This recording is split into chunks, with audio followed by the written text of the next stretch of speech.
Carta encíclica Mater et Magistra de su Santidad Juan Pablo XXIII sobre el reciente desarrollo de la cuestión social a la luz de la doctrina cristiana. A los venerables hermanos patriarcas, primados, arzobispos, obispos y demás ordinarios del lugar, en paz y comunión con esta sede apostólica, a todos los sacerdotes y fieles del orbe católico. Venerables hermanos y queridos hijos, salud y bendición apostólica. Introducción. Madre y maestra de pueblos, la Iglesia Católica fue fundada como tal por Jesucristo para que, en el transcurso de los siglos, encontraran su salvación con la plenitud de una vida más excelente, todos cuantos habían de entrar en el seno de aquella y recibir su abrazo. A esta Iglesia, columna fundamental de la verdad, confió su divino fundador una doble misión, la de engendrar hijos para sí y la de educarlos y dirigirlos, velando con maternal solicitud por la vida de los individuos y de los pueblos, cuya superior dignidad miró siempre la Iglesia con el máximo respeto y defendió con la mayor vigilancia. La doctrina de Cristo une, en efecto, la tierra con el cielo, ya que considera al hombre completo, alma y cuerpo, inteligencia y voluntad, y le ordena elevar su mente desde las condiciones transitorias de esta vida terrena hasta las alturas de la vida eterna, donde un día ha de gozar de felicidad y de paz imperecederas. Por tanto, la Santa Iglesia, aunque tiene como misión principal santificar las almas y hacerlas partícipes de los bienes sobrenaturales, se preocupa, sin embargo, de las necesidades de la vida diaria que plantea a los hombres, no solo de las que afectan a su decoro, sustento, sino de las relativas a su interés y prosperidad, sin exceptuar bien alguno y a lo largo de las diferentes épocas. Al realizar esta misión, la Iglesia cumple el mandato de su fundador, Cristo, quien, si bien atendió principalmente a la salvación eterna del hombre, cuando dijo en una ocasión: "Yo soy el camino, la verdad y la vida", y en otra: "Yo soy la luz del mundo", al contemplar a la multitud hambrienta, exclamó conmovido: "Siento compasión de esta muchedumbre", demostrando que se preocupaba también de las necesidades materiales de los pueblos. El Redentor manifestó este cuidado no solo con palabras, sino con hechos, y así, para calmar el hambre de las multitudes, multiplicó más de una vez el pan milagrosamente. Con este pan, dado como alimento del cuerpo, quiso significar de antemano aquel alimento celestial de las almas que había de entregar a los hombres en la víspera de su pasión. Nada, pues, tiene de extraño que la Iglesia Católica, siguiendo el ejemplo y cumpliendo el mandato de Cristo, haya mantenido constantemente en alto la antorcha de la caridad durante 2 milenios, es decir, desde la institución del antiguo diaconado hasta nuestros días, así con la enseñanza de sus preceptos como con sus ejemplos innumerables. Caridad que, uniendo armoniosamente las enseñanzas y la práctica del mutuo amor,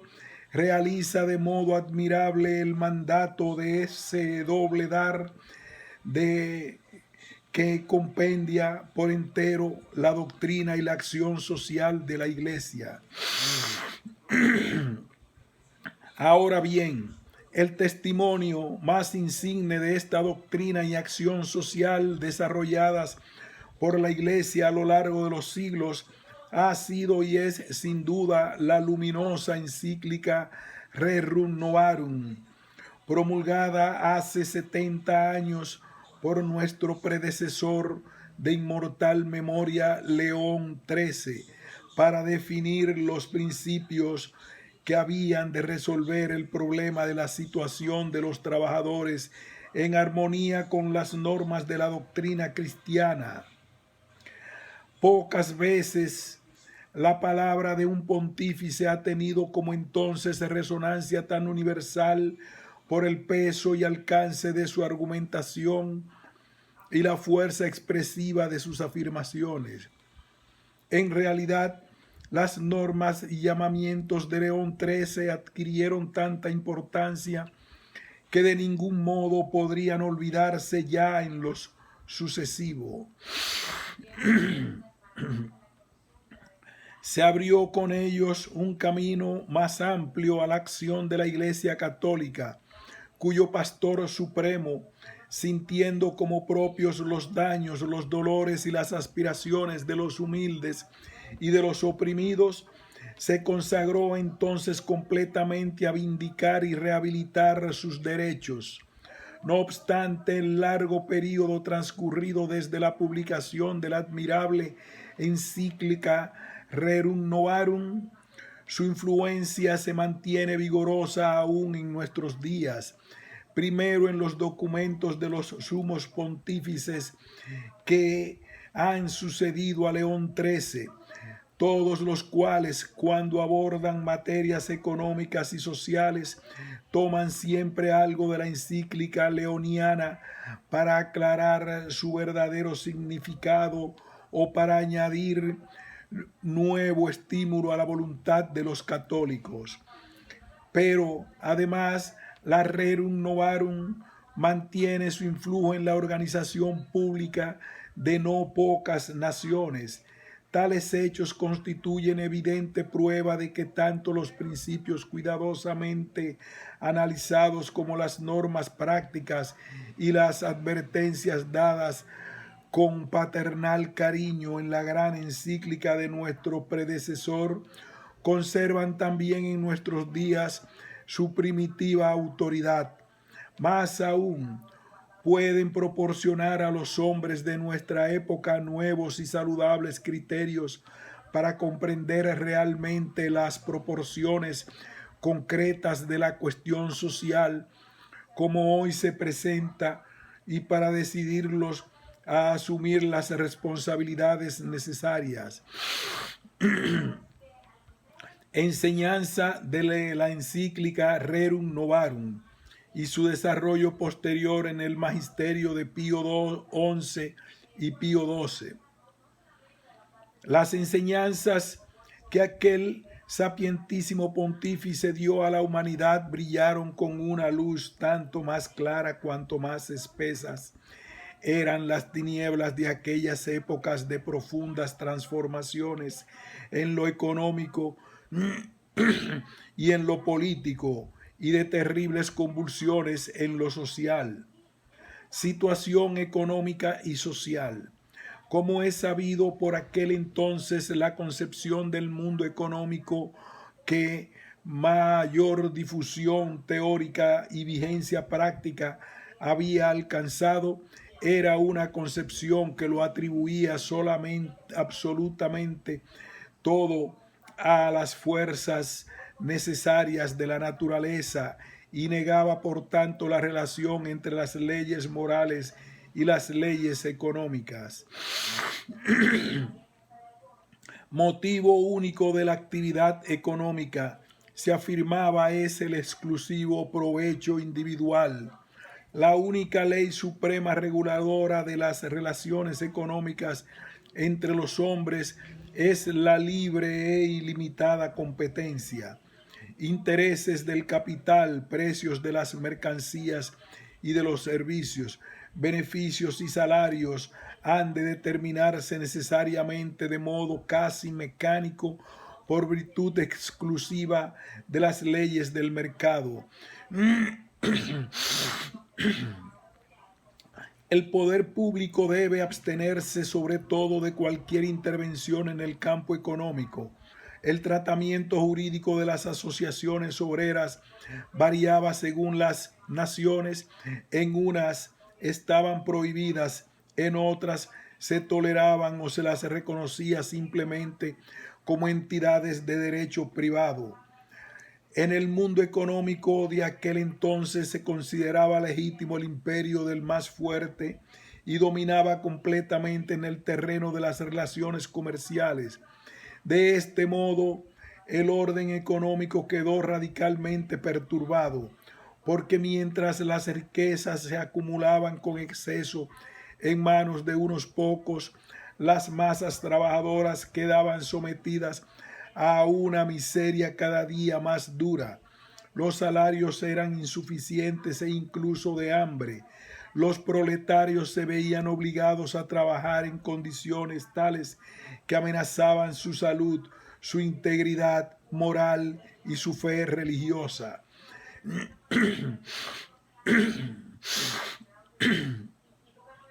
Inhumanas, sobre todo, resultaban las condiciones de trabajo a las que eran sometidos con excesiva frecuencia los niños y las mujeres.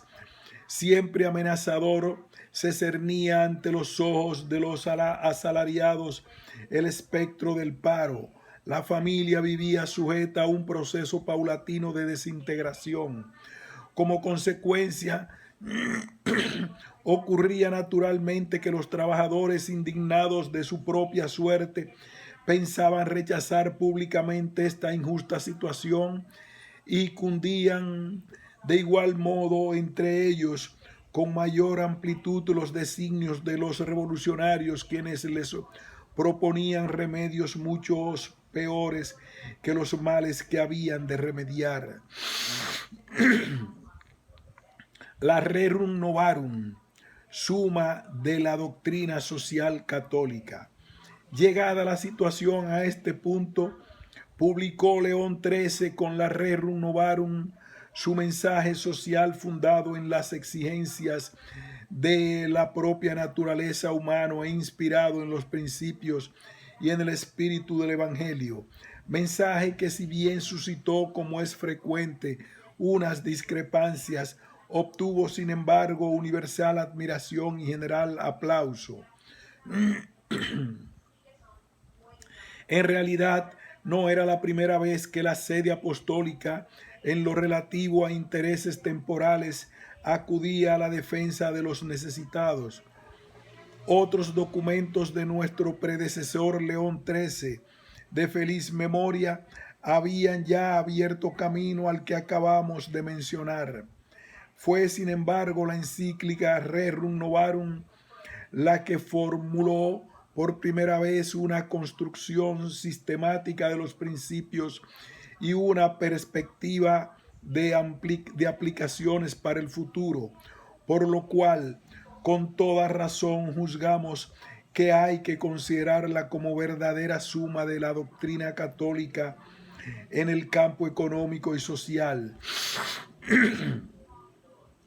Se ha de reconocer que la publicación de esta encíclica demostró no poca audacia, porque mientras algunos no tenían reparos en acusar a la Iglesia Católica como si ésta, ante la cuestión social, se limitase a predicar a los pobres la resignación y a los ricos la generosidad, León XIII no vaciló en proclamar y defender abiertamente los sagrados derechos de los trabajadores. Al iniciar la exposición de los principios de la doctrina católica en materia social, declaró paladinamente: confiados y con pleno derecho nuestro, iniciamos el tratamiento de esta cuestión, ya que se trata de un problema cuya solución viable será absolutamente nula si no se busca bajo los auspicios de la religión y de la iglesia. Os son perfectamente conocidos, venerables hermanos, los principios básicos expuestos por aquel eximio pontífice con tanta claridad como autoridad, a tenor de los cuales debe reconstruirse por completo la convivencia humana en lo que se refiere a las realidades económicas y sociales. Primeramente, con relación al trabajo, enseña que éste de ninguna manera puede considerarse como una mercancía cualquiera, porque procede directamente de la persona humana, para la cual la gran mayoría de los hombres, el trabajo es en efecto la única fuente de su decoroso sustento. Por esto no puede determinar su retribución la mera práctica del mercado, sino que han de fijarla las leyes de la justicia y de la equidad. En caso contrario, la justicia quedaría lesionada por completo en los contrarios contratos de trabajo, aun cuando estos se hubiesen estipulado libremente por ambas partes. A lo dicho, ha de añadirse que el derecho de poseer privadamente bienes, incluidos los de carácter instrumental, lo confiere a cada hombre la naturaleza, y el Estado no es dueño en modo alguno de abolirlo. Y como la propiedad privada lleva naturalmente intrínseca una función social, por eso quien disfruta de tal derecho debe necesariamente ejercitarlo para beneficio propio y utilidad de los demás. Por lo que toca al Estado, cuyo fin es proveer al bien común en el orden temporal, no puede en modo alguno permanecer al margen de las actividades económicas de los ciudadanos, sino que por el contrario, la de intervenir a tiempo, primero para que aquellos contribuyan a producir la abundancia de bienes materiales cuyo uso es necesario para el ejercicio de la virtud, y segundo, para tutelar los derechos de todos los ciudadanos, sobre todo de los más débiles, cuáles son los trabajadores, las mujeres y los niños. Por otra parte, el Estado nunca puede eximirse de la responsabilidad que le incumbe de mejorar con todo empeño las condiciones de vida de los trabajadores. Además, constituye una obligación del Estado vigilar que los contratos de trabajo se regulen de acuerdo con la justicia y la equidad, y que al mismo tiempo en los ambientes laborales no sufra mengua, ni en el cuerpo ni en el espíritu, la dignidad de la persona humana. A este respecto, en la encíclica de León XIII se exponen las bases fundamentales del orden justo y verdadero de la convivencia humana, que han servido para estructura de una u otra manera la legislación social de los estados en la época contemporánea, bases que, como ya observaba Pío XI, nuestro predecesor de inmortal memoria, en la encíclica Quadragésimo Anno, ha contribuido no poco al nacimiento y desarrollo de una nueva disciplina jurídica, el llamado derecho laboral. Se afirma, por otra parte, en la misma encíclica que los trabajadores tienen el derecho natural no sólo de formar asociaciones propias o mixtas de obreros y patronos con la estructura que consideren más adecuada al carácter de su profesión, sino además para moverse sin obstáculo alguno, libremente y por propia iniciativa en el seno de dichas asociaciones, según lo exijan sus intereses. Por último, trabajadores y empresarios deben regular sus relaciones mutuas, inspirándose en los principios de solidaridad humana y cristiana fraternidad, ya que tanto la libre competencia ilimitada que es el liberalismo propugna por una lucha de clases que el marxismo predica son totalmente contrarias a la naturaleza humana y a la concepción cristiana de la vida. He aquí, venerables hermanos, los principios fundamentales que deben servir de base a un sano orden económico y social. No ha de extrañarnos, por tanto, que los católicos más cualificados, sensibles al llamamiento de la encíclica, hayan dado vida a múltiples obras para convertir en realidad prácticas el contenido de aquellos principios. En la misma línea se han movido también, impulsados por exigencias objetivas de la naturaleza, hombres eminentes de todos los países del mundo. Con toda razón, pues, ha sido y es reconocida hasta hoy la encíclica Rerum Novarum como la carta magna de la instauración del nuevo orden económico y social. La encíclica 40º año. Pío XI, nuestro predecesor de feliz memoria, al cumplirse los 40 años de la publicación de aquel insigne código, conmemoró esta solemnidad con la encíclica 40º año. En este documento el sumo pontífice confirma ante todo el derecho y el deber de la Iglesia Católica de contribuir primordialmente a la adecuada solución de los gravísimos problemas sociales que tanto angustian a la humanidad. Corrobora después los principios y criterios prácticos de la encíclica de León XIII, inculcando normas ajustadas a los nuevos tiempos, y aprovecha, en fin, la ocasión para aclarar ciertos puntos doctrinales sobre los que dudaban incluso algunos católicos, y para enseñar cómo había de aplicarse la doctrina católica en el campo social en consonancia con los cambios de la época.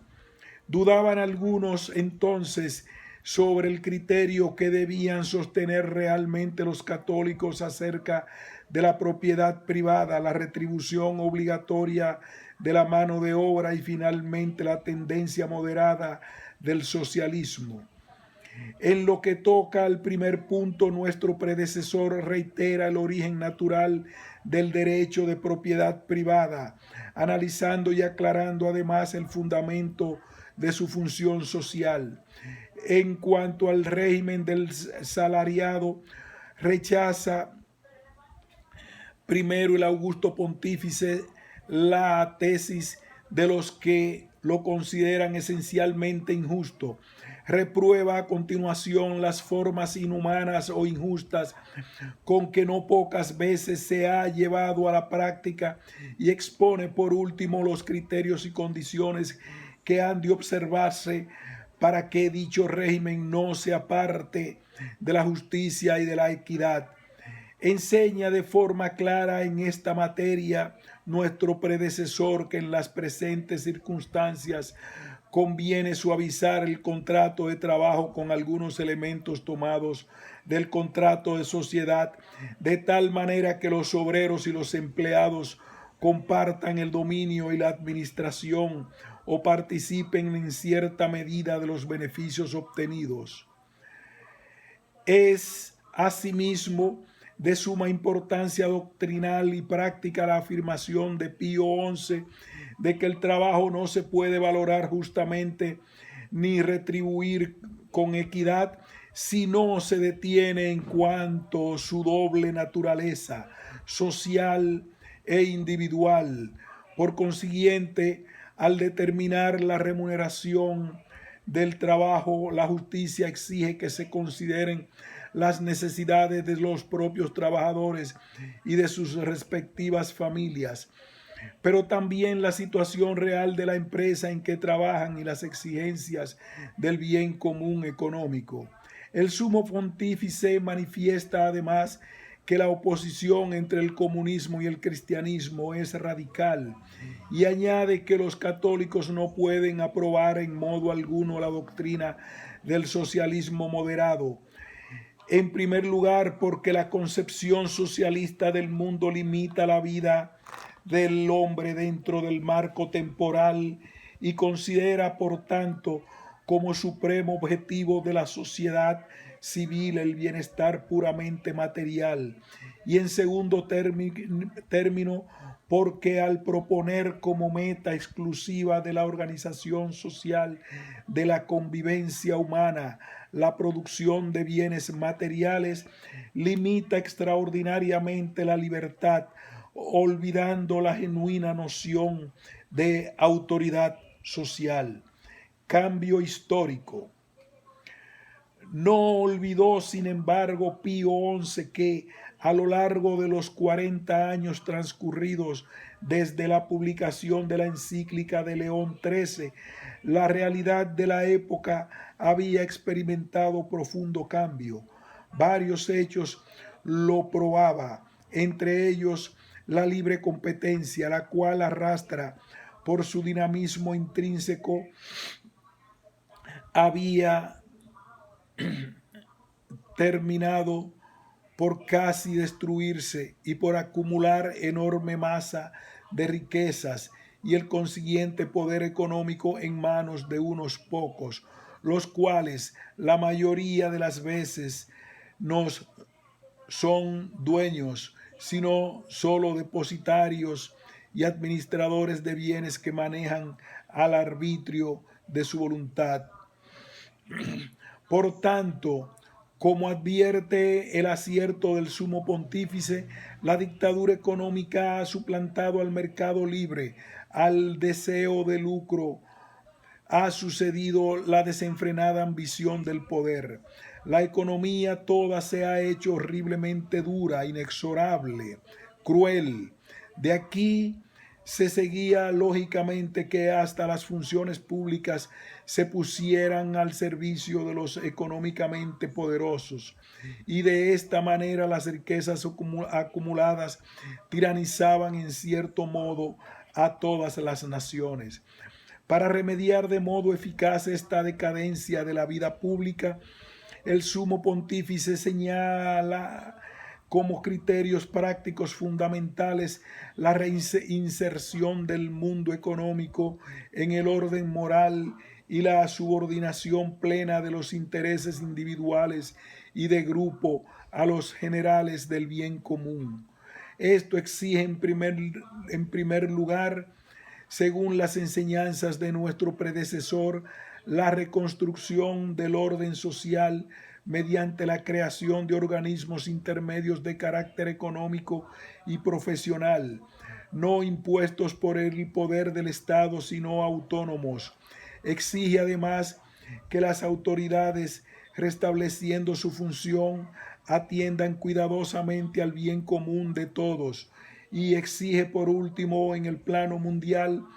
la colaboración mutua y el intercambio frecuente entre las diversas comunidades políticas para garantizar el bienestar de los pueblos en el campo económico.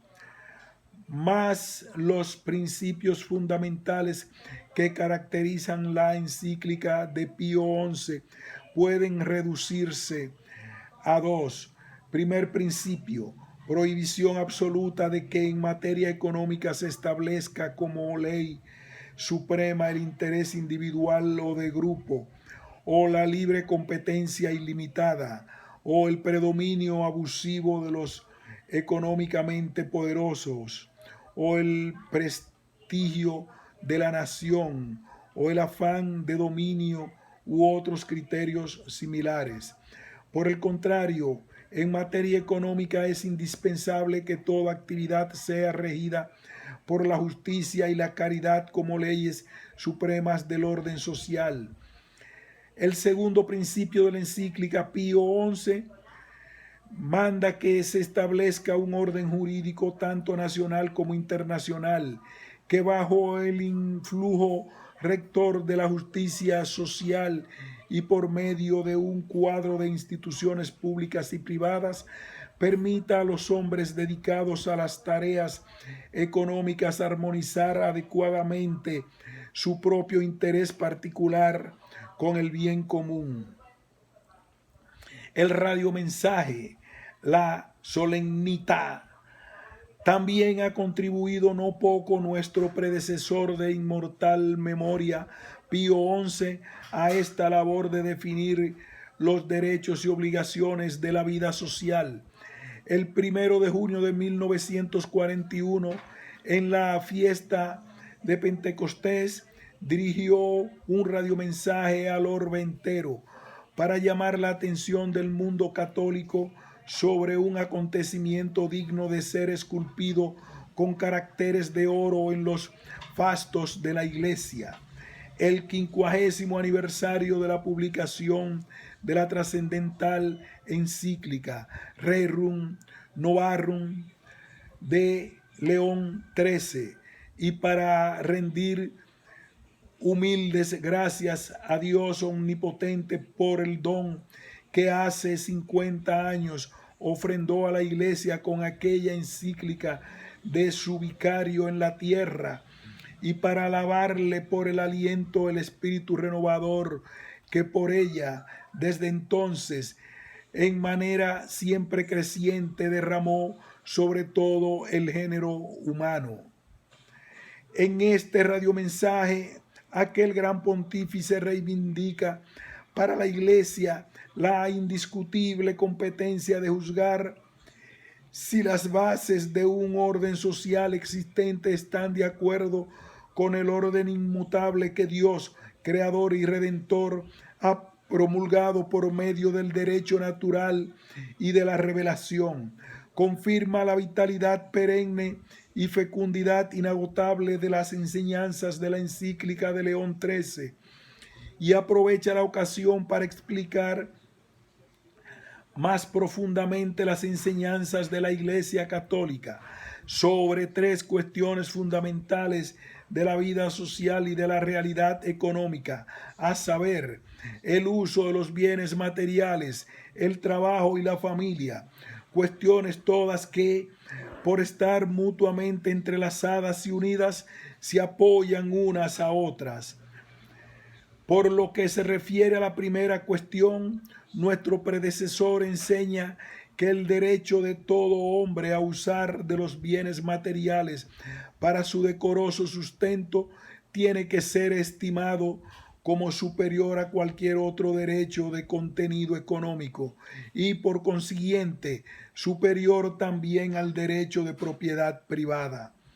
Es cierto, como advierte nuestro predecesor, que el derecho de propiedad privada sobre los bienes se basa en el propio derecho natural,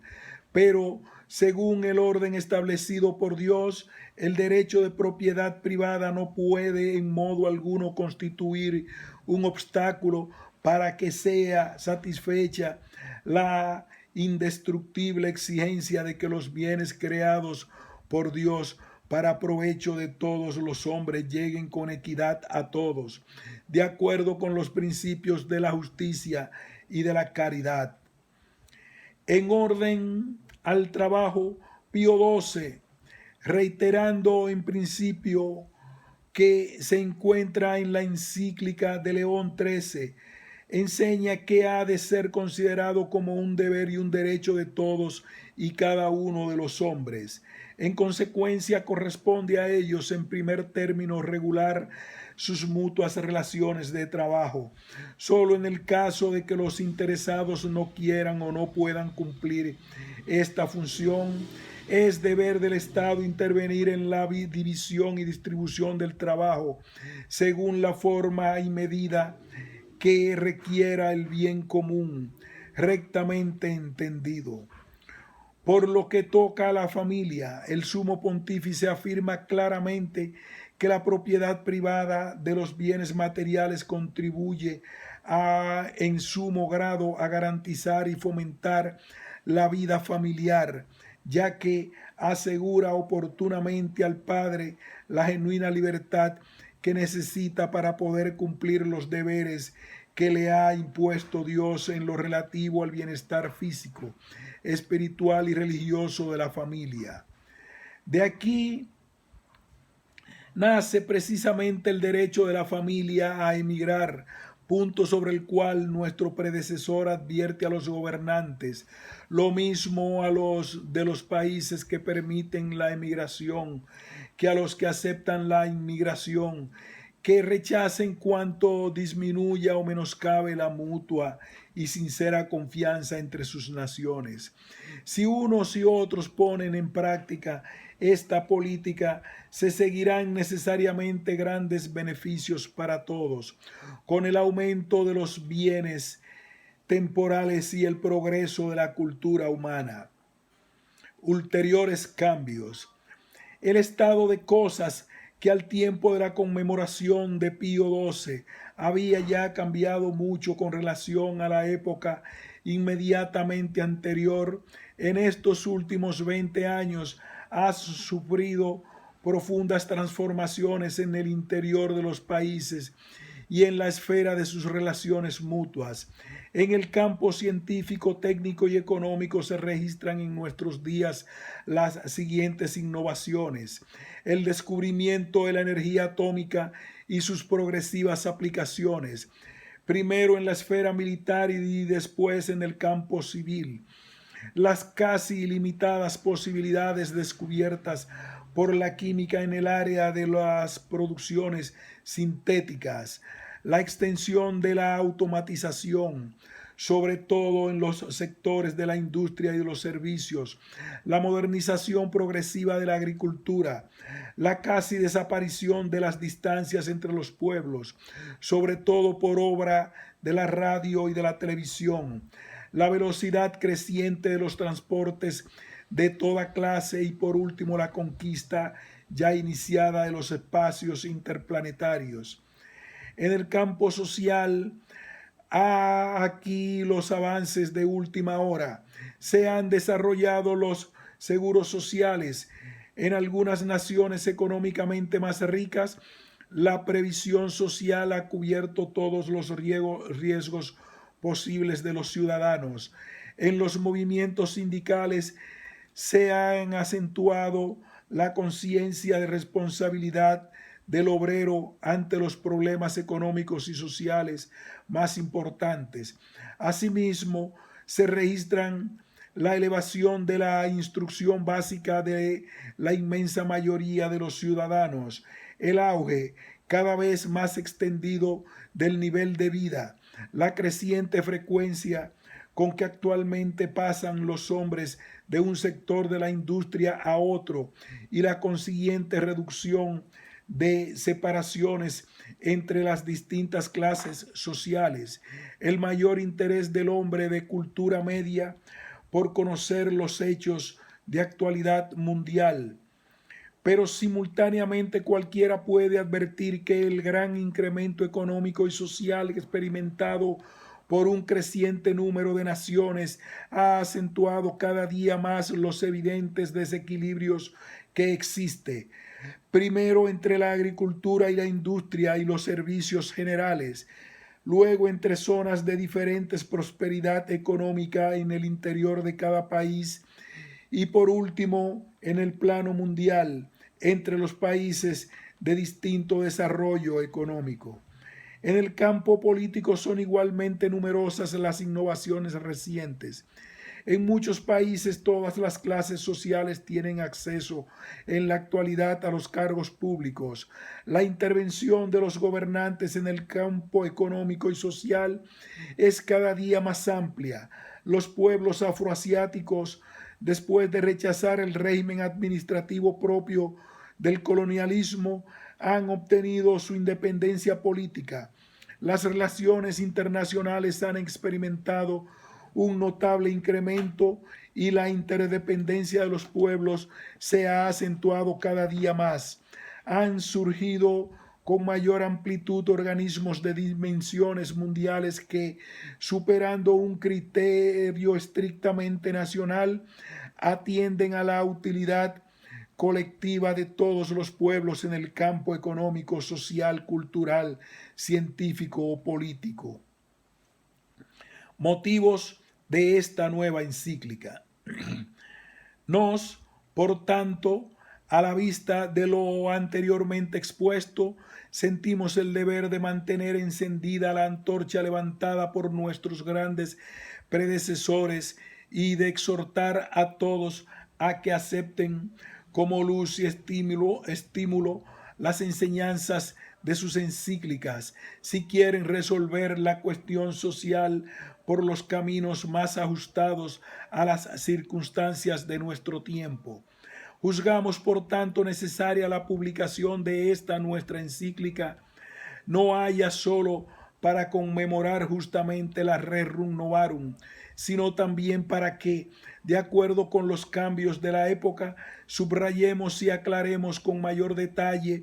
por una parte, las enseñanzas de nuestros predecesores y por otra, expongamos con claridad el pensamiento de la Iglesia sobre los nuevos y más importantes problemas del momento.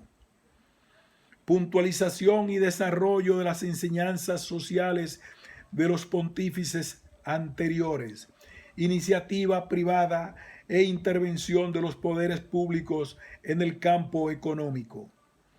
Como tesis inicial hay que establecer que la economía debe ser obra, ante todo, de la iniciativa privada de los individuos, ya actúen estos por sí solos, ya se asocien entre sí de múltiples maneras para procurar sus intereses comunes. Sin embargo, por las razones que ya adujeron nuestros predecesores, es necesaria también la presencia activa del poder civil en esta materia, a fin de garantizar, como es debido, una producción creciente que promueva el progreso social y redunde en beneficio de todos los ciudadanos.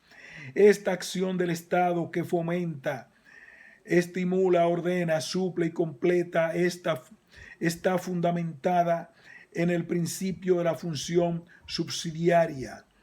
formulado por Pío XI en la encíclica 40º año. Sigue en pie en la filosofía social un gravísimo principio inamovible e inmutable, así como no es lícito quitar a los individuos y traspasar a la comunidad lo que ellos pueden realizar con su propio esfuerzo e iniciativa, así tampoco es justo, porque daña y perturba gravemente el recto orden social, quitar a las comunidades menores e inferiores lo que ellas pueden realizar y ofrecer por sí mismas, y atribuirlo a una comunidad mayor y más elevada, ya que toda acción de la sociedad, en virtud de su propia naturaleza, debe prestar ayuda a los miembros del cuerpo social, pero nunca destruirlos ni absorberlos. Fácil es comprobar ciertamente hasta qué punto los actuales progresos científicos y los avances de las técnicas de producción ofrecen hoy día al poder público mayores posibilidades concretas para reducir el desnivel entre los diversos sectores de la producción, entre las distintas zonas de un mismo país y entre las diferentes naciones en el plano mundial, para frenar dentro de ciertos límites las perturbaciones que suelen surgir en el incierto curso de la economía y para remediar, en fin, con eficacia los fenómenos del paro masivo. Por todo lo cual a los gobernantes cuya misión es garantizar el bien común, se les pide con insistencia que ejerzan en el campo económico una acción multiforme, mucho más amplia y más ordenada que antes, y ajusten de modo adecuado a este propósito las instituciones, los cargos públicos, los medios y los métodos de actuación. Pero manténganse siempre a salvo el principio de que la intervención de las autoridades públicas en el campo económico, por dilatada y profunda que sea, no solo no debe coartar la libre iniciativa de los particulares, sino que, por el contrario, ha de garantizar la expansión de esa libre iniciativa, salvaguardando, sin embargo, incólumes los derechos esenciales de la persona humana. Entre estos hay que incluir el derecho y la obligación que a cada persona corresponde de ser normalmente el primer responsable de su propia manutención y de la de su familia, lo cual implica que los sistemas económicos permitan y faciliten a cada ciudadano el libre y provechoso ejercicio de las actividades de producción. Por lo demás, de la misma evolución histórica pone de relieve cada vez con mayor claridad que es imposible una convivencia fecunda y bien ordenada sin la colaboración en el campo económico de los particulares y de los poderes públicos, colaboración que debe prestarse con un esfuerzo común y concorde, y en la cual ambas partes han de ajustar ese esfuerzo a las exigencias del bien común, en armonía con los cambios que el tiempo y las costumbres imponen. La experiencia diaria prueba en efecto que cuando falta la actividad de la iniciativa particular, surge la tiranía política. No solo esto, se produce además un estancamiento general en determinados campos de la economía, echándose de menos en consecuencia muchos bienes de consumo y múltiples servicios que se refieren no solo a las necesidades materiales, sino también y principalmente a las exigencias del espíritu, bienes y servicios cuya obtención ejercita y estimula de modo extraordinario la capacidad creadora del individuo. Pero cuando en la economía falta totalmente o es defectuosa la debida intervención del Estado,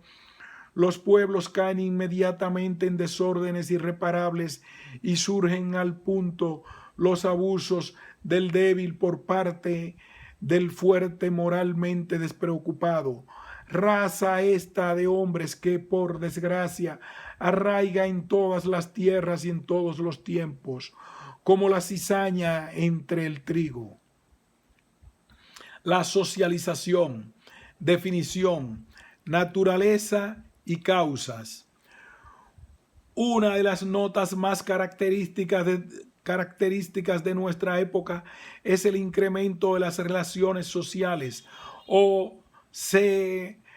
la progresiva multiplicación de las relaciones de convivencia, con la formación consiguiente de muchas formas de vida y de actividad asociada que han sido recogidas la mayoría de las veces por el derecho público o por el derecho privado. Entre los numerosos factores que han contribuido actualmente a la existencia de este hecho deben enumerarse el progreso científico y técnico, el aumento de la productividad económica y el auge del nivel de vida del ciudadano. Este progreso de la vida social es indicio y causa al mismo tiempo de la creciente intervención de los poderes públicos, aún en materias que, por pertenecer a la esfera más íntima de la profunda de la persona humana, son indudable importancia y no carecen de peligros. Tales son, por ejemplo, el cuidado de la salud, la instrucción y educación de las nuevas generaciones, la orientación profesional, los métodos para la reeducación y readaptación de los sujetos inhabilitados física o mentalmente. Pero es también fruto y expresión de una tendencia natural casi incoercible de los hombres que los lleva a asociarse espontáneamente para la consecución de los objetivos que cada cual se propone y superan la capacidad y los medios de que pueden disponer el individuo aislado. Esta tendencia ha suscitado por doquiera, sobre todo en los últimos años, una serie de numerosos grupos, de asociaciones y de instituciones para fines económicos, sociales y culturales, que recreativos, deportivos, profesionales y políticos, tanto dentro de cada una de las naciones como en el plano mundial. Valoración. Es indudable que este progreso de las relaciones sociales acarrea numerosas ventajas y beneficios. En efecto, permite que se satisfagan mejor muchos derechos de la persona humana, sobre todo los llamados económicos sociales, los cuales atienden fundamentalmente a las exigencias de la vida humana, el cuidado de la salud, una instrucción básica más profunda y extensa, una formación profesional más completa, la vivienda, el trabajo, el descanso conveniente y una honesta recreación. Además, gracias a los incesantes avances de los modernos medios de comunicación, prensa, cine, radio, televisión, el hombre de hoy puede en todas partes, a pesar de las distancias, estar casi presente en cualquier acontecimiento. Pero simultáneamente con la multiplicación y el desarrollo casi diario de estas nuevas formas de asociación, sucede que en muchos sectores de la actividad humana se detallan cada vez más la regulación y la definición jurídicas de las diversas relaciones sociales. Consiguientemente queda reducido el radio de acción de la libertad individual. Se utilizan en efecto técnicas que siguen métodos y se crean situaciones que hacen extremadamente difícil pensar por sí mismo con independencia de los influjos externos, obrar por iniciativa propia, asumir convenientemente las responsabilidades personales y afirmar y consolidar con plenitud la riqueza espiritual humana. Habrá que deducir de esto que el continuo aumento de las relaciones sociales hará necesariamente que los hombres, meros autómatas sin libertad propia. He aquí una pregunta a la que hay que dar respuesta negativa.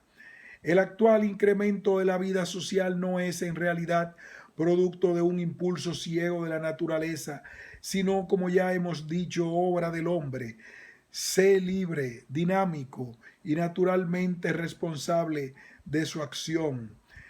Se está obligado, sin embargo, a reconocer y respetar las leyes del progreso de la civilización y del desarrollo económico y no puede eludir del todo la presión del ambiente.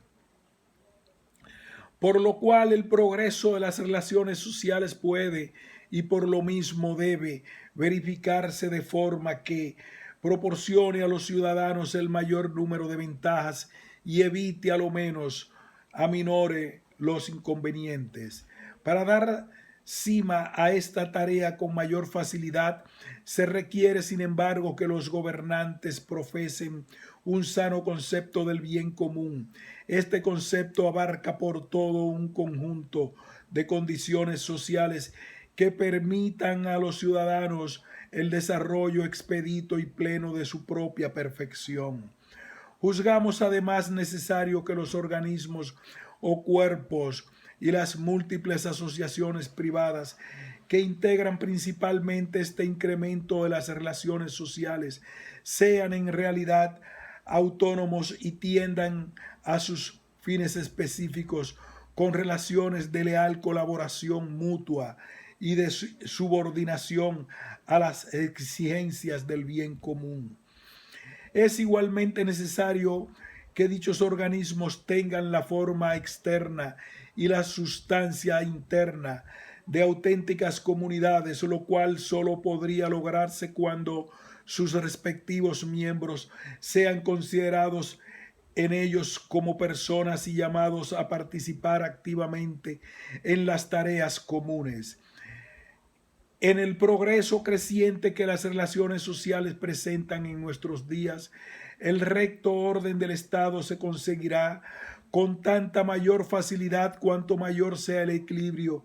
que se observe entre estos dos elementos. De una parte, el poder de que están dotados así los ciudadanos como los grupos privados para regirse con autonomía, salvando la colaboración mutua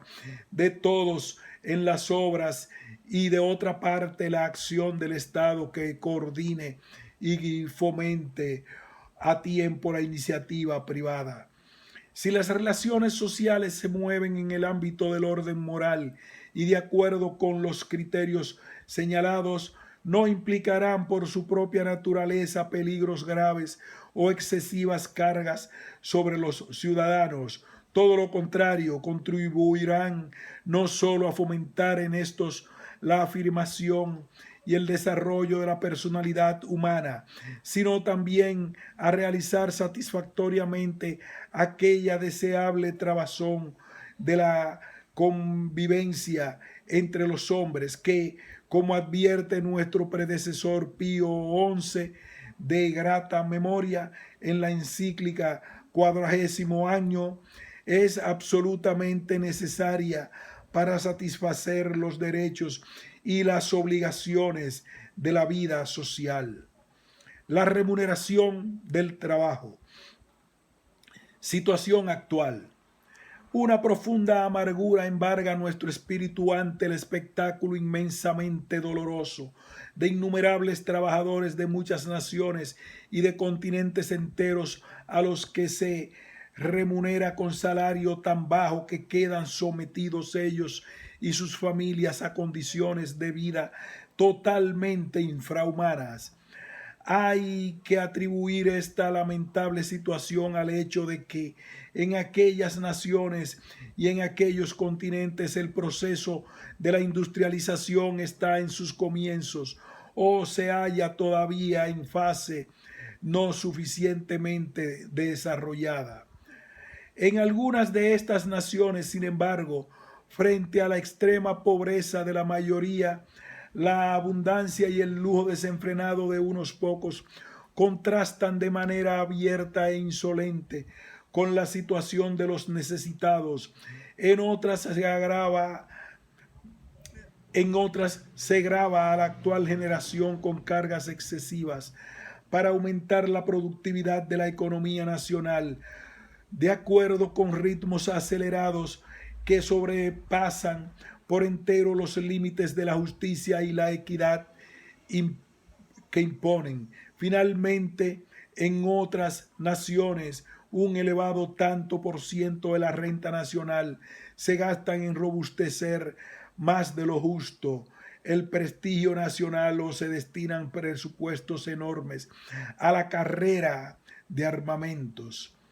Hay que añadir a esto que en las naciones económicas más desarrolladas, no raras veces se observa el contraste de que mientras se fijan retribuciones altas e incluso altísimas por prestaciones de poca importancia o de valor indiscutible al trabajo, en cambio, asiduo y provechoso de categorías enteras de ciudadanos honrados y diligentes, se les retribuye con salarios demasiado bajos, insuficientes para las necesidades de la vida, o en todo caso, inferiores a lo que la justicia exige, si se tienen en la debida cuenta su contribución al bien de la comunidad, a las ganancias de la empresa en que trabajan y a la renta total del país. En esta materia juzgamos deber nuestro advertir una vez más que, así como no es lícito abandonar completamente la determinación del salario a la libre competencia del mercado, así tampoco es lícito que su fijación quede al arbitrio de los poderosos, sino que en esta materia deben guardarse a toda costa las normas de la justicia y de la equidad. Esto exige que los trabajadores cobren un salario cuyo importe les permita mantener un nivel de vida verdaderamente humano y hacer frente con dignidad a sus obligaciones familiares. Pero es necesario además que al determinar la remuneración justa del trabajo se tengan en cuenta los siguientes puntos. Primero, la efectiva aportación de cada trabajador a la producción económica. Segundo, la situación financiera de la empresa en que se trabaja. Tercero, las exigencias del bien común de la respectiva comunidad política, principalmente en orden a obtener el máximo empleo de la mano de obra en toda la nación.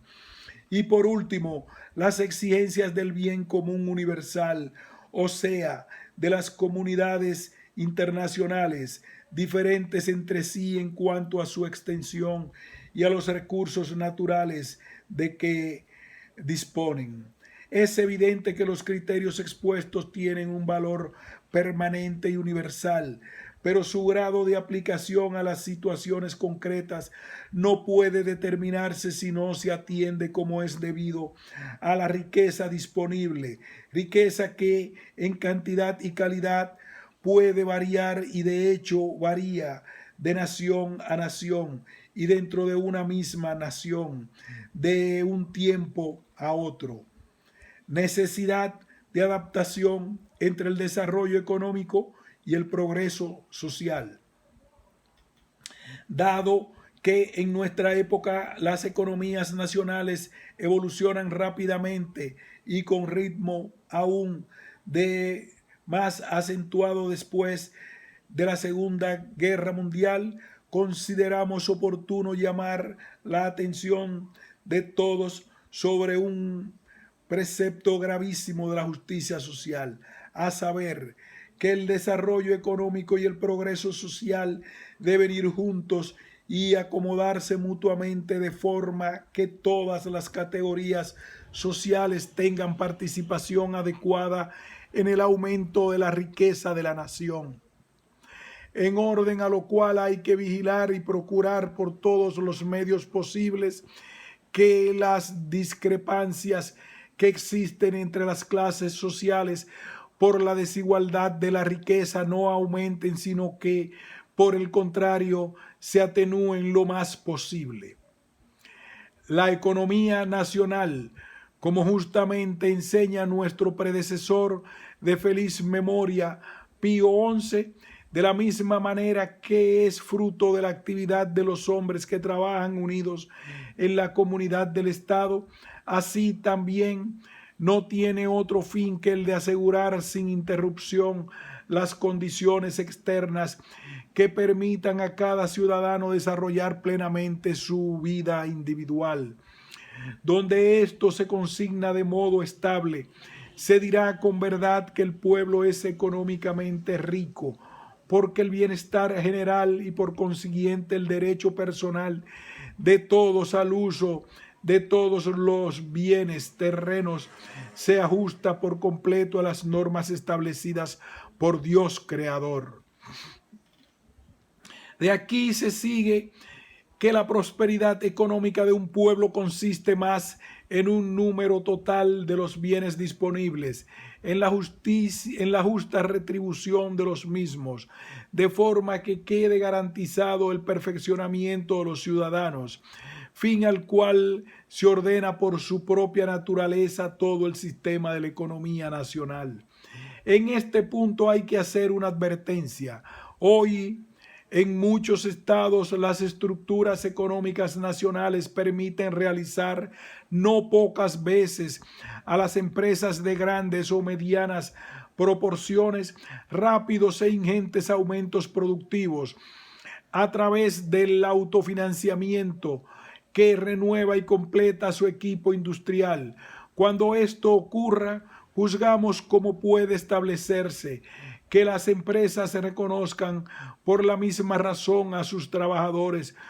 un título de crédito, especialmente si les pagan una remuneración que no exceda la cifra del salario mínimo vital. En tales casos conviene recordar el principio propuesto por nuestro predecesor de feliz memoria, Pío XI, en la encíclica Quadragésimo Año. Es completamente falso atribuir solo al capital o solo al trabajo lo que es el resultado conjunto de la eficaz cooperación de ambos. Y es totalmente injusto que el capital o el trabajo, negando todo el derecho a la otra parte, se apropie de la totalidad del beneficio económico. Este deber de justicia puede cumplirse de diversas maneras, como la experiencia demuestra. Una de ellas y de más deseables es, en la actualidad, consiste en hacer que los trabajadores, en la forma y el grado que parezcan más oportunos, puedan llegar a participar poco a poco en la propiedad de la empresa donde trabajan, puesto que hoy, más aún que en los tiempos de nuestro predecesor, con todo el empeño posible se ha de procurar que, al menos para el futuro, se modere equitativamente la acumulación de las riquezas en manos de los ricos y se repartan también con la suficiente profusión entre los trabajadores. Exigencias del bien común nacional e internacional. Pero hay que advertir además que la proporción entre la retribución del trabajo y los beneficios de la empresa debe fijarse de acuerdo con las exigencias del bien común, tanto de la propia comunidad política como de la entera familia humana.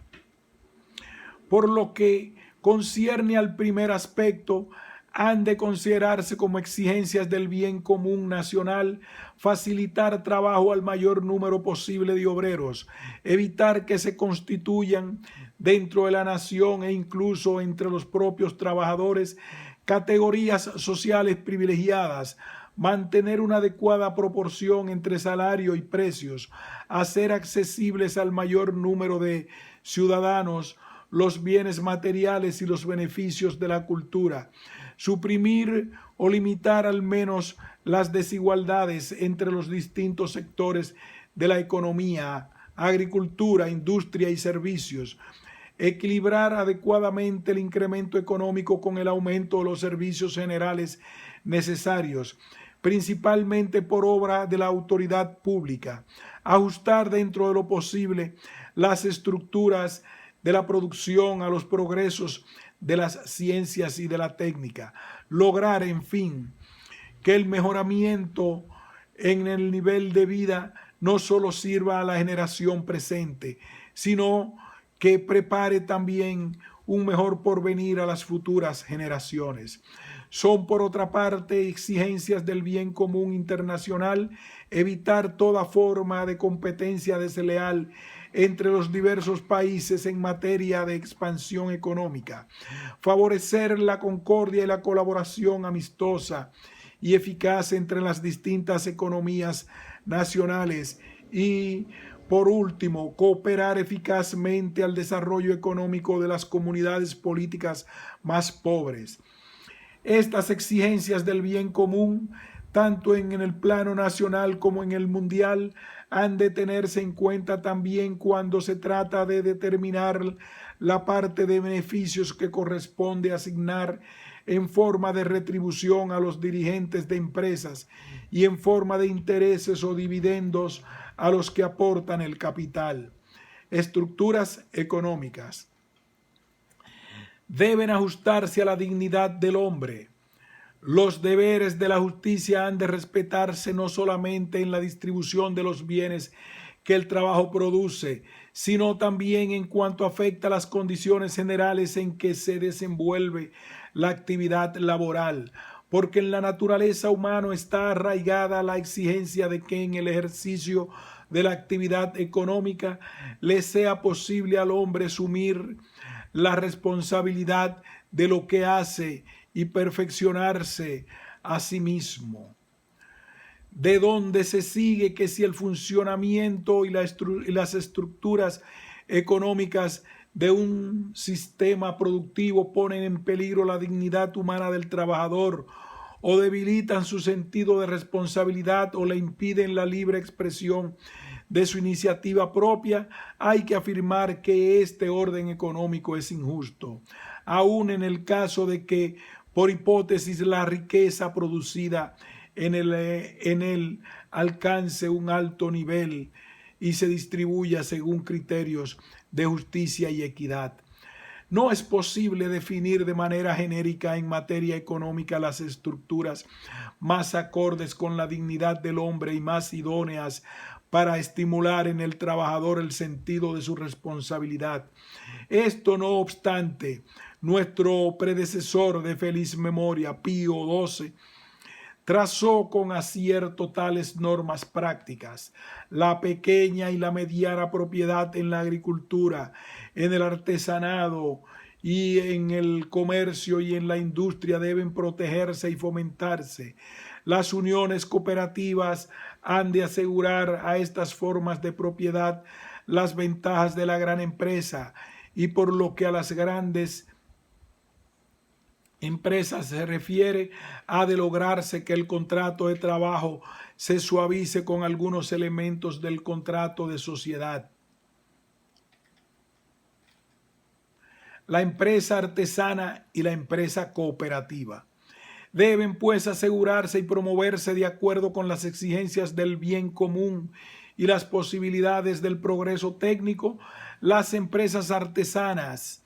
y las agrícolas de dimensión familiar y las cooperativas, las cuales pueden servir también para completar y perfeccionar las anteriores. Más adelante hablaremos de la empresa agrícola. Aquí creemos oportuno hacer algunas indicaciones sobre la empresa artesana y la empresa cooperativa. Ante todo, hay que advertir que ambas empresas, si quieren alcanzar una situación económica próspera, han de ajustarse incesantemente en su estructura, funcionamiento y métodos de producción a las nuevas situaciones que el progreso de las ciencias y de la técnica y las mudables necesidades y preferencias de los consumidores plantean conjuntamente. Acción de ajuste que principalmente han de realizar los propios artesanos y los miembros de las cooperativas. De aquí la gran conveniencia de dar a unos y otros formación idónea, tanto en el aspecto puramente técnico como en el cultural, y de ellos mismos se agrupen en organización de tipo profesional. Es asimismo indispensable que por parte del Estado se lleve a cabo una adecuada política económica en los capítulos referentes a la enseñanza, la imposición fiscal, el crédito, la seguridad y los seguros sociales. Por lo demás, esta acción del Estado en favor del artesanado y del movimiento cooperativo haya también su justificación en el hecho de que estas categorías laborales son creadoras de auténticos bienes y contribuyen eficazmente al progreso de la cultura. Invitamos por ello con paternal amor a nuestros queridísimos hijos del artesanado y del cooperativismo esparcidos por todo el mundo a que sientan claramente la nobilísima función social que les ha confiado en la sociedad, ya que su trabajo pueden despertar cada día más en todas las clases sociales el sentido de la responsabilidad y el espíritu de activa colaboración y encender en todos el entusiasmo por la originalidad, la elegancia y la perfección del trabajo. Presencia activa de los trabajadores en las empresas grandes y medianas.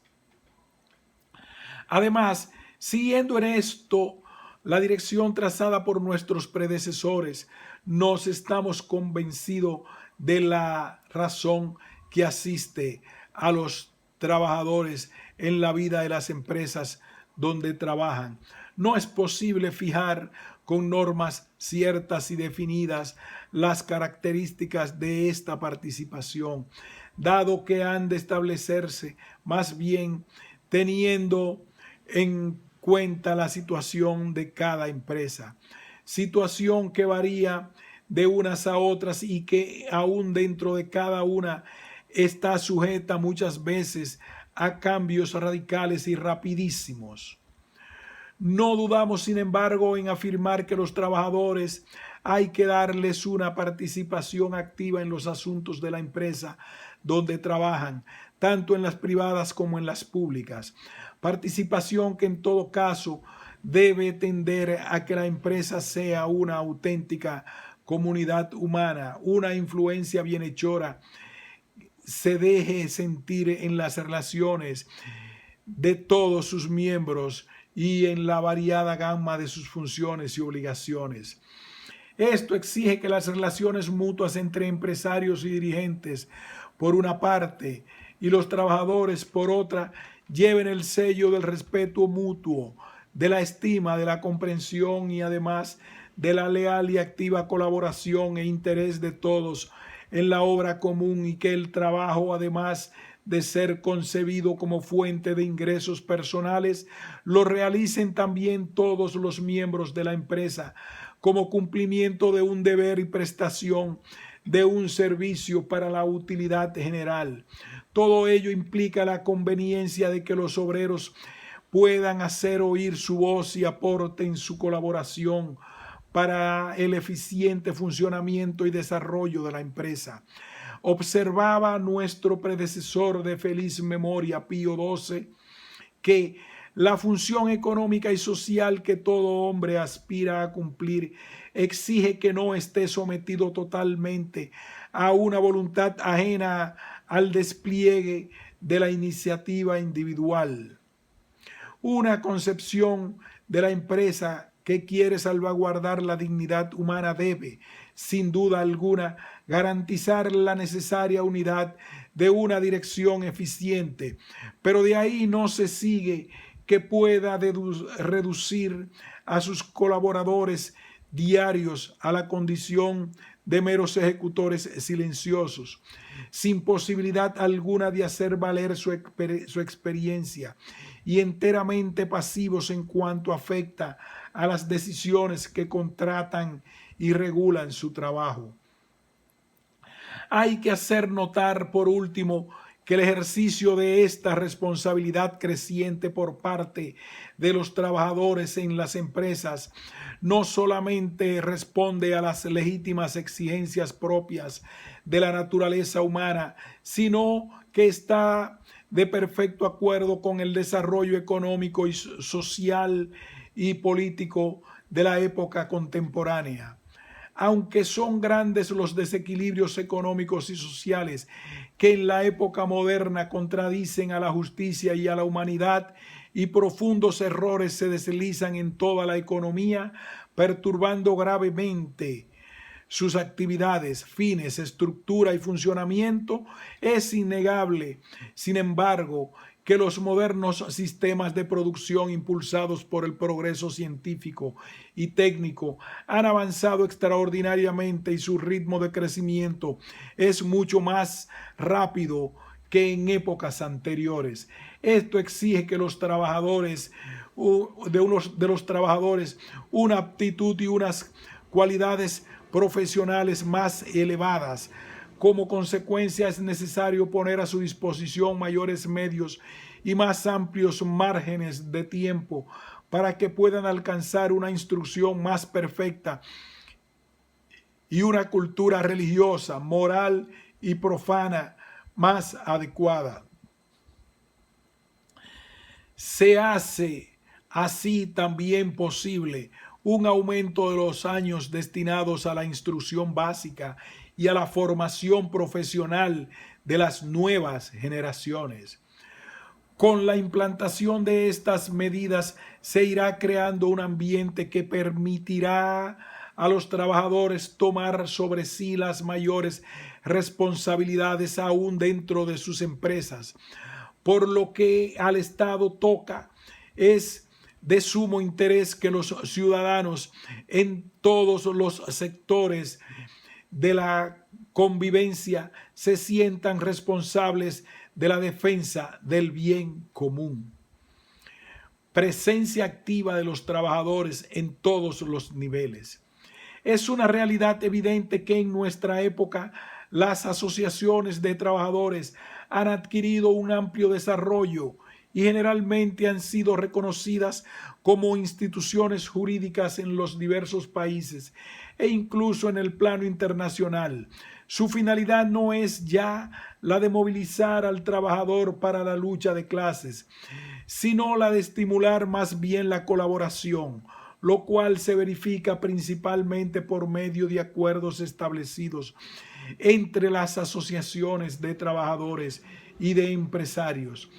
Hay que advertir además que es necesario o al menos muy conveniente que a los trabajadores se les dé la posibilidad de expresar su parecer e interponer su influencia fuera del ámbito de su empresa y concretamente en todos los órdenes de la comunidad política. La razón de esta presencia obedece a que las empresas particulares, aunque sobresalgan en el país por sus dimensiones, eficiencia e importancia, están sin embargo estrechamente vinculadas a la situación general económica y social de cada nación, ya que de esta situación depende su propia prosperidad. Ahora bien,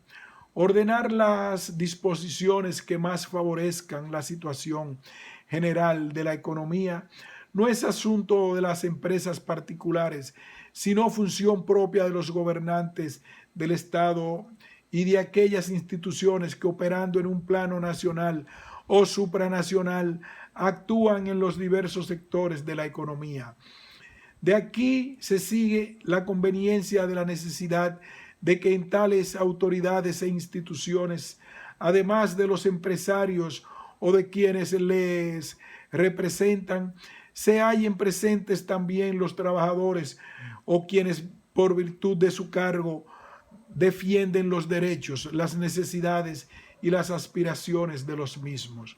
Es natural, por tanto, que nuestro pensamiento y nuestro paterno afecto se dirijan de modo principal a las asociaciones que abarcan profesiones diversas y a los movimientos sindicales que, de acuerdo con los principios de la doctrina cristiana, están trabajando en casi todos los continentes del mundo. Conocemos las muchas y graves dificultades en medio de las cuales estos queridos hijos nuestros han procurado con eficacia y siguen procurando con energía de reivindicación de los derechos del trabajador, así como su elevación material y moral, tanto en el ámbito nacional como en el plano mundial. Pero además queremos tributar a la labor de estos hijos nuestros la alabanza que merece, porque no se limita a los resultados inmediatos y visibles que obtiene, sino que repercute también en todo el inmenso mundo del trabajo humano, con la propagación general de un recto modo de obrar y de pensar, y con el aliento vivificador de la religión cristiana. Idéntica alabanza paternal queremos rendir asimismo a aquellos de nuestros amados hijos que, imbuidos en las enseñanzas cristianas, prestan un admirable concurso en otras asociaciones profesionales y movimientos sindicales que siguen las leyes de la naturaleza y respetan la libertad personal en materia de religión y moral. No podemos dejar de felicitar aquí y de manifestar nuestro cordial aprecio por la Organización Internacional del Trabajo, conocida comúnmente con las siglas de OLL o ILO u OIT, la cual desde hace ya muchos años viene prestando eficaz y valiosa contribución para instaurar en todo el mundo un orden económico y social inspirado en los principios de justicia y de humanidad, dentro del cual encuentran reconocimiento y garantía los legítimos derechos de los trabajadores. La propiedad, nuevos aspectos de la economía moderna. En estos últimos años, como es sabido, en las empresas económicas de mayor importancia, se ha ido acentuando cada vez más la separación entre la función que corresponde a los propietarios de los bienes de producción y la responsabilidad que incumbe a los directores de la empresa. Esta situación crea grandes dificultades a las autoridades del Estado, las cuales han de vigilar cuidadosamente para que los objetivos que pretenden los dirigentes de las grandes organizaciones, sobre todo de aquellas de mayor influencia, ejercen en la vida económica de todo el país, no se desvíen en modo alguno de las exigencias del bien común. Son dificultades que, como experiencia demuestra, se plantean igualmente tanto si los capitales necesarios para las grandes empresas son la propiedad privada como si pertenecen a entidades públicas. Es cosa también sabida que en la actualidad son cada día más los que ponen en los modernos seguros sociales y en las multitudes sistemas de seguridad social la razón de mirar tranquilamente el futuro, la cual en los tiempos se basaba en la propiedad de un patrimonio, aunque fuera modesto. Por último, es igualmente un hecho de nuestros días que el hombre prefiere el dominio de una profesión determinada a la propiedad de los bienes y antepone el ingreso cuya fuente es el trabajo o derechos derivados de este al ingreso que proviene del capital o de derechos derivados del mismo. Esta nueva actitud coincide plenamente con el carácter natural del trabajo, el cual por su procedencia inmediata de la persona humana debe anteponerse a la posesión de los bienes exteriores, que por su misma naturaleza son de carácter instrumental y ha de ser considerada, por tanto, como una prueba del progreso de la humanidad.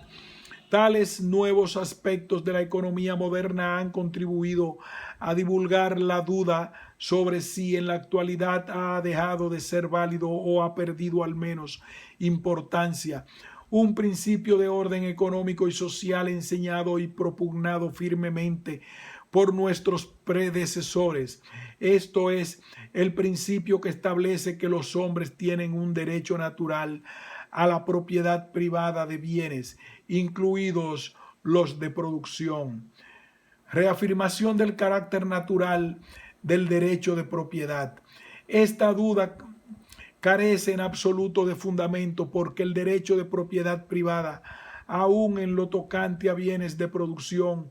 tiene un valor permanente, ya que es un derecho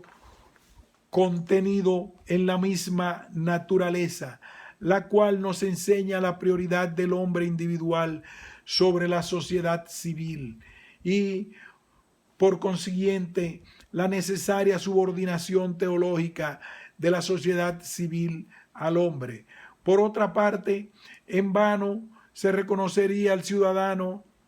el derecho de actuar con libertad en el campo económico si no le fuese dada al mismo tiempo la facultad de elegir y emplear libremente las cosas indispensables para el ejercicio de dicho derecho. Además, la historia y la experiencia demuestran que en los regímenes políticos que no reconocen a los particulares la propiedad, incluida la de los bienes de producción, se viola o suprime totalmente el ejercicio de la libertad humana en las cosas más fundamentales, lo cual demuestra con evidencia que en el ejercicio de la libertad tiene su garantía al mismo tiempo su estímulo en el derecho de propiedad. Esto es lo que explica el hecho de que ciertos movimientos políticos y sociales que quieren conciliar la libertad con la justicia y que eran hasta ahora contrarios al derecho de propiedad privada de los bienes de producción, hoy aleccionados más ampliamente por la evolución social, han rectificado algo sus propias opiniones y mantienen respecto de aquel derecho una actitud positiva. Nos es grato, por tanto, repetir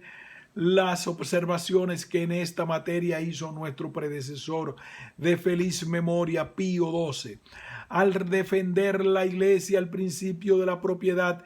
privada persigue un alto fin ético-social. No pretende sostener pura y simplemente el actual estado de cosas, como si viera en él la expresión de la voluntad divina, ni proteger por principio al rico y al plutócrata contra el pobre e indigente. Todo lo contrario, la Iglesia mira sobre todo a lograr que la institución de la propiedad privada sea lo que debe ser, de acuerdo con los designios de la divina sabiduría y con lo dispuesto por la naturaleza. Es decir, la propiedad privada debe asegurar los derechos que la libertad concede a la persona humana y al mismo tiempo prestar su necesaria colaboración para restablecer el recto orden de la sociedad. Como ya hemos dicho en no pocas naciones, los sistemas económicos más recientes progresan con rapidez y consiguen una producción de bienes cada día más eficaz. En tal situación, la justicia y la equidad exigen que, manteniendo a salvo el bien común, se incremente también la retribución del trabajo, lo cual permitirá a los trabajadores ahorrar con mayor facilidad y formarse así un patrimonio. Resulta, por tanto, extraña la negación que algunos hacen del carácter natural del derecho de propiedad que haya en la fecundidad del trabajo, la fuente perpetua de la eficacia. Constituye además un medio eficiente para garantizar la dignidad de la persona humana y el ejercicio libre de la propia misión en todos los campos de la actividad económica. Y es finalmente un elemento de tranquilidad y de consolidación para la vida familiar, con el consiguiente aumento de paz y prosperidad en el Estado. La difusión de la propiedad privada es necesaria. No basta, sin embargo, afirmar que el hombre tiene un derecho natural a la propiedad privada de los bienes, incluidos los de la producción, si al mismo tiempo no se procura con toda energía que se extienda a todas las clases sociales el ejercicio de este derecho. Como acertadamente afirma nuestro predecesor de feliz memoria, Pío XII, por una parte, la dignidad de la persona humana exige necesariamente, como fundamento natural para vivir, el derecho al uso de los bienes de la tierra, al cual corresponde la obligación fundamental de otorgar una propiedad privada en cuanto sea posible a todos. Y por otra parte, la nobleza intrínseca del trabajo exige, además de otras cosas, la conservación y el perfeccionamiento de un orden social que haga posible una propiedad segura, aunque sea modesta, a todas las clases del pueblo. Hoy más que nunca hay que defender la necesidad de difundir la propiedad privada, porque en nuestros tiempos, como ya hemos recordado, los sistemas económicos de un creciente número de países están experimentando un rápido desarrollo, por lo cual el uso prudente de los recuerdos técnicos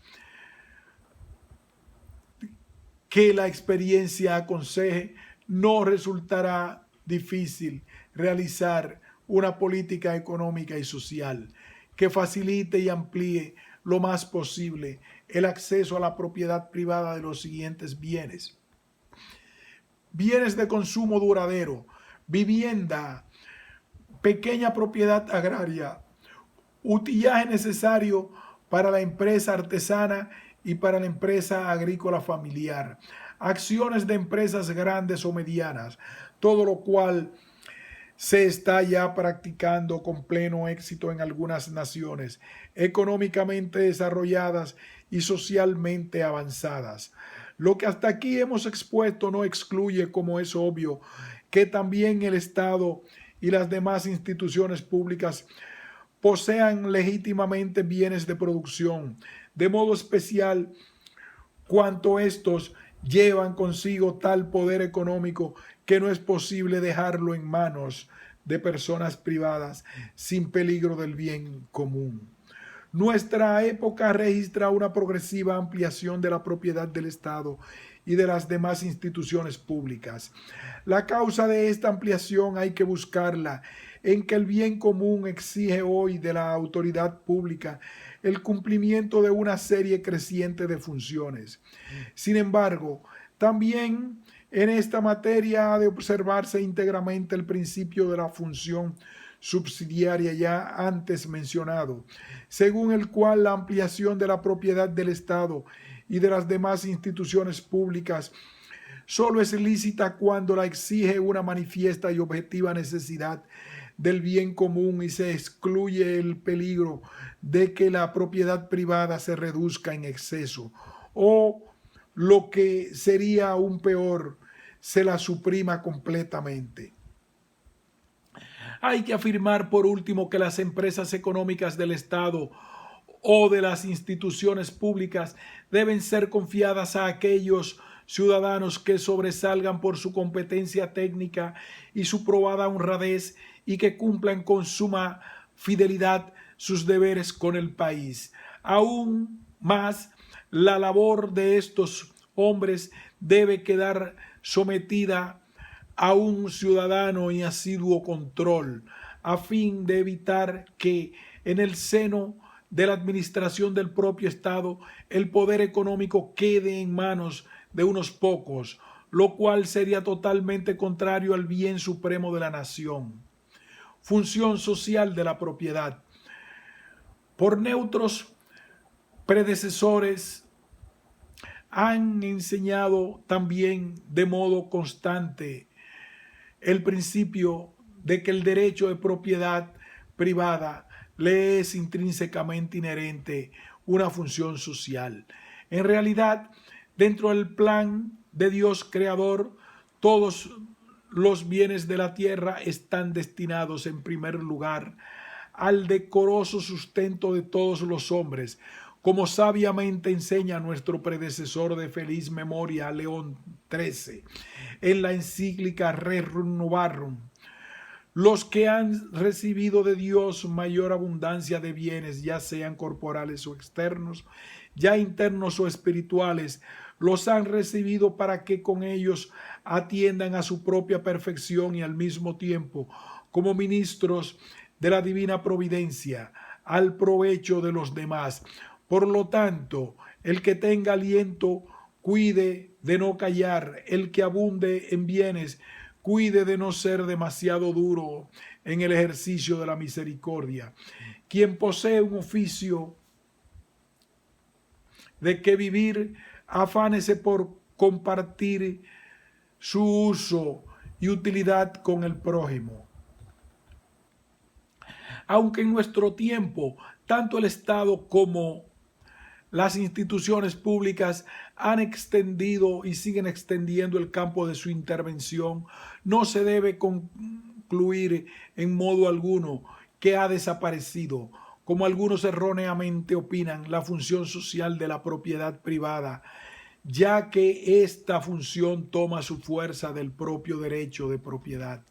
Añádase a esto el hecho complementario de que hay siempre una amplia gama de situaciones angustiosas, de necesidades ocultas y al mismo tiempo graves, a las cuales no llegan las múltiples formas de la acción del Estado, y para cuyo remedio se halla totalmente incapacitada, por lo cual siempre quedará abierto un vasto campo para el ejercicio de la misericordia y la caridad cristiana por parte de los particulares. Por último, es evidente que para el fomento y estímulo de los valores del espíritu resulta más fecunda la iniciativa de los particulares o de los grupos privados que la acción de los poderes públicos. En esta ocasión oportuna es para recordar finalmente cómo la autoridad del Sagrado Evangelio sanciona sin duda el derecho de propiedad privada de los bienes, pero al mismo tiempo presenta con frecuencia a Jesucristo ordenando a los ricos que cambien en bienes espirituales los bienes materiales que poseen y los den a los necesitados. No alleguéis tesoros en la tierra donde la polilla y el orín los corroen y donde los ladrones horadan y roban. Atesorad tesoros en el cielo donde ni la polilla ni el orín corroen y donde los ladrones no horadan ni roban. Y el Divino Maestro declara que considera como hecha o negada a sí mismo la caridad hecha o negada a los necesitados. ¿Cuántas veces hicieseis eso a uno de mis hermanos menores? A mí me lo hicisteis. Los aspectos recientes más importantes de la cuestión social. El desarrollo histórico de la época actual demuestra con evidencia cada vez mayor que los preceptos de la justicia y de la equidad no deben regular solamente las relaciones entre los trabajadores y los empresarios, sino además las que median entre los distintos sectores de la economía, entre las zonas de diverso nivel de riqueza en el interior de cada nación y dentro del plano mundial entre los países que se encuentran en diferente grado de desarrollo económico y social. Relaciones entre los distintos sectores de la economía. La agricultura, sector deprimido. Comenzaremos exponiendo algunos puntos sobre la agricultura. Advertimos, ante todo, que la población rural en cifras absolutas no parece haber disminuido. Sin embargo, indudablemente, son muchos los campesinos que abandonan el campo para dirigirse a poblaciones mayores e incluso centros urbanos. Este éxodo rural, por verificarse en casi todos los países y adquirir a veces proporciones multitudinarias, crea problemas de difícil solución, por lo que toca a su nivel de vida digno de los ciudadanos. A la vista de todos está el hecho de que a medida que progresa la economía disminuye la mano de obra dedicada a la agricultura, mientras crece el porcentaje de la consagrada a la industria y al sector de los servicios. Juzgamos, sin embargo, que el éxodo de la población agrícola hacia otros sectores de la producción se debe frecuentemente a motivos derivados del propio desarrollo económico, pero en la inmensa mayoría de los casos responde a una serie de estímulos entre los que han de encontrarse como principales el ansia de huir de un ambiente estrecho sin perspectivas de vida más cómoda, el prurito de novedades y aventuras de que tan poseída está nuestra época, el afán por un rápido enriquecimiento, la ilusión de vivir con mayor libertad gozando de los medios y facilidades que brindan las poblaciones más populosas y los centros urbanos. Pero también es indudable que el éxodo del campo se debe al hecho de que el sector agrícola es casi en todas partes un sector deprimido, tanto por lo que toca al índice de productividad del trabajo como por lo que respecta al nivel de vida de las poblaciones rurales. Por ello, ante un problema de tanta importancia que afecta a casi todos los países, es necesario investigar primeramente los procedimientos más idóneos para reducir las enormes diferencias que en materia de productividad se registran entre el sector agrícola y los sectores de la industria y de los servicios. Hay que buscar en segundo término los medios más adecuados para que el nivel de vida de la población agrícola se distancie lo menos posible del nivel de vida de los ciudadanos que obtienen sus ingresos trabajando en los otros sectores aludidos. Hay que realizar por último los esfuerzos indispensables para que los agricultores no padezcan un complejo de inferioridad frente a los demás grupos sociales. Antes, por el contrario, vivan persuadidos de que también dentro del ambiente rural pueden no solamente consolidar y perfeccionar su propia personalidad mediante el trabajo del campo, sino además mirar tranquilamente el porvenir. Nos parece por lo mismo muy oportuno indicar en esta materia algunas normas de valor permanente a condición de que se apliquen, como es obvio, en consonancia con lo que las circunstancias concretas del tiempo y del lugar permitan, aconsejen o absolutamente exijan. Punto.